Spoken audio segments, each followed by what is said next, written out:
जय जगन्नाथ प्रिय दर्शक बंधु आज आम हलासन विषय आलोचना करवा।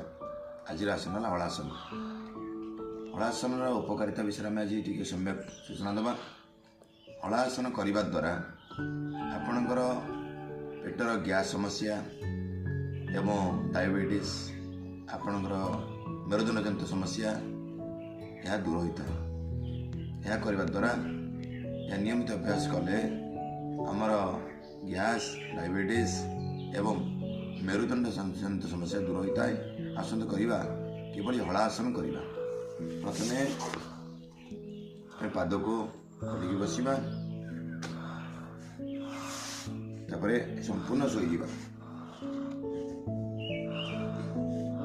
तापरे कौन करवा ना गोड़ को हाथ शरीर सहित रही गोड़ को धीरे धीरे बुलेकरी विपरीत दिगरे गोड़ को रखा। देखा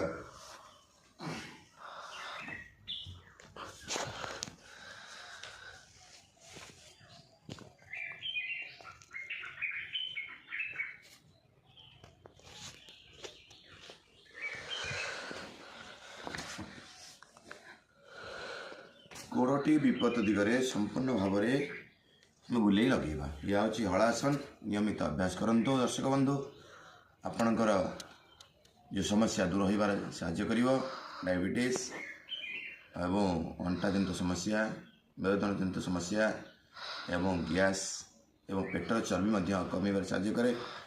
यदि आमर ये चैनल आपको भल लगी था तेरे लाइक शेयर और सब्सक्राइब करंतु एवं कमेंट रे सुंदर सुंदर कथा लिखि आमको उत्साहित करंतु। जय जगन्नाथ।